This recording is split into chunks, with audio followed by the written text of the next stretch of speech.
नमस्कार मित्रांनो, ठरलं तर मग या येणाऱ्या काही भागामध्ये असे होणार की गणपती बाप्पाचा उत्सव असतो। अर्जुन प्रिया हे सुभेदारांच्या घरी आलेले असतात। प्रिया मात्र प्रतिमासारखे वागण्याचा प्रयत्न करत असते, मात्र तिचे सर्व प्लॅन हे फ्लॉप होतात। अस्मिता तिला प्रत्येक गोष्टीत मदत करत असते, कारण सायली ही सर्वांसमोर हरली पाहिजे। सायलीने कोणतेही आपले कर्तृत्व हे कौतुक करण्यासारखे नाही करायला पाहिजे, म्हणून त्या सायलीपेक्षा वरचढ वागण्याचा प्रयत्न करत असतात। मात्र देवकृपेने सायलीमध्ये प्रतिमाचे गुण हे अंगचेच असतात आणि ते सर्व चमत्कार हे गणपती बाप्पा घडून आणत असतो आणि प्रियाचे सर्व प्लॅन हे फ्लॉप होत असतात। तेव्हा प्रियाला भीती वाटत असते आणि खूप टेन्शन येते। तिला असे वाटते की आता रविराज काका हे नक्की सायली हीच आपली तन्वी आहे हे ओळखतील आणि म्हणून तिने सायलीला मारण्याची एका गुंडाला सुपारी दिलेली असते।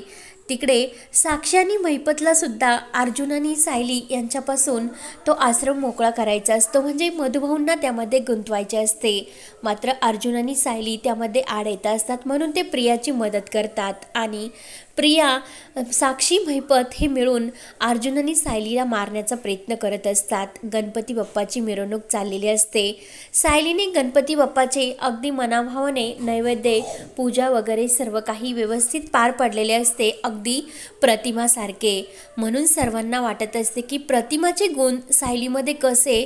सर्वजण विचार करत असतात की आपण कोणी सायलीला काहीच करण्यासाठी सांगत नाही आणि सायली अगदी जसे प्रतिमा करायची तशीच कसे करत असेल, म्हणून रविराजच्या मनात सुद्धा सायलीविषयी प्रेम हे निर्माण झालेले असते।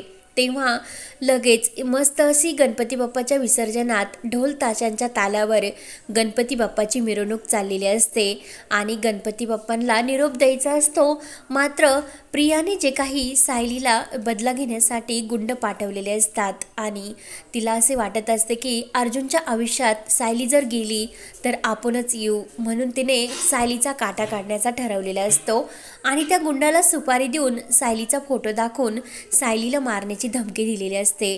तेव्हा तो गुंड हा मिरवणुकीत येतो। तेव्हा मात्र सायलीचे लक्ष हे अर्जुनकडे असते आणि ती अर्जुनला आवाज देत असते। तेवढ्यात तो गुंड येतो आणि सायलीच्या पोटावर वार करतो आणि अर्जुन हे सर्व बघतो आणि सायली असे जोरात ओरडतो। तेव्हा लगेच अर्जुन तो गुंड दुसरा चाकूचा वार करणार, तेवढ्यात तेथे येतो आणि तो चाकू झेलतो। अर्जुनच्या हातामध्ये सुद्धा खूप रक्त येत असते।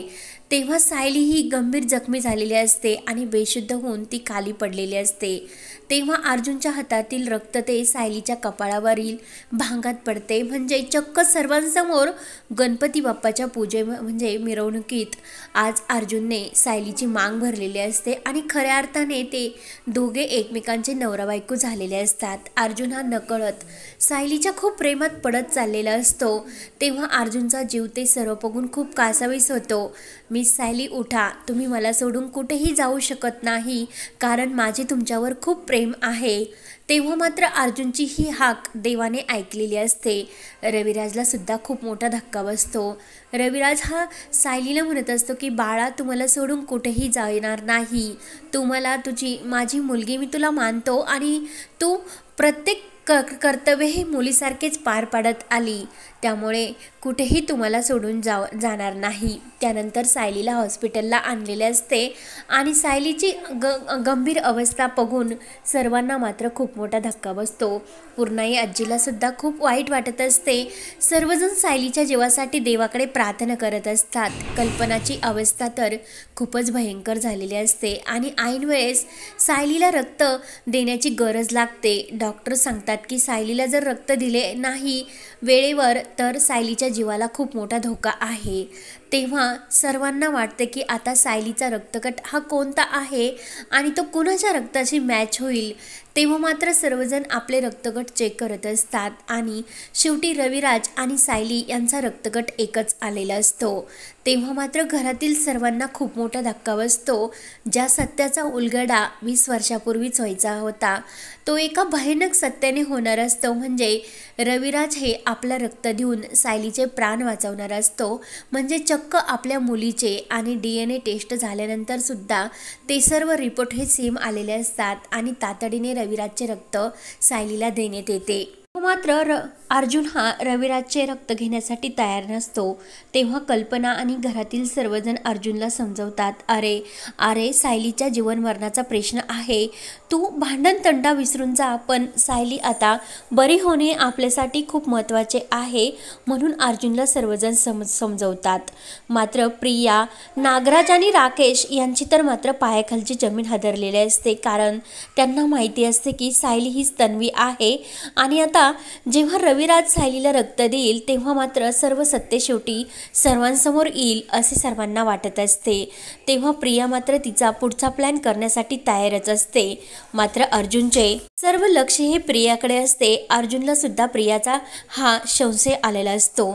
तेव्हा मात्र आता रविराज आपले रक्त देऊन आपल्या मुलीचा जीव वाचवणार असतो आणि सायलीचा जीव वाचवल्यानंतर सायलीला सुद्धा समजणार असते की चक्क आपल्या म्हणजे रविराज काकाने तिला रक्त दिले म्हणून सायली सुद्धा ही बरी होणार असते आणि रविराजच्या रक्त देण्याने सायलीच्या जीवावरचे खूप मोठे असे संकट हे दूर होणार असते। गणपती बाप्पांच्या कृपेने सर्व काही योगायोग हा घडत आलेला असतो, कारण सायलीच्या जीवावरचा धोका आता पूर्णपणे टळणार असतो आणि रविराजला सुद्धा हा खूप मोठ्या सत्याचा उलगडा होऊन प्रियाचा खरा चेहरा शेवटी त्यांच्यासमोर येणार असतो।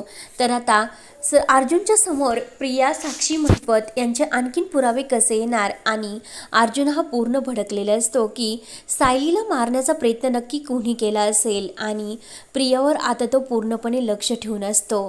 तेव्हा आता खूप मोठ्या भयानक सत्याचा 20 वर्षाच्या पूर्वीचा सत्याचा लवकरच उलगडा होणार असतो आणि एका सत्यातून सायलीला न्याय मिळणार असतो आणि सायली हीच तन्वी आहे हे सर्वांसमोर सिद्ध होणार असते। तर पुढे काय काय होत राहणार हे पाहण्यासाठी आपल्या चॅनलला नक्की सबस्क्राईब करत राहा। धन्यवाद।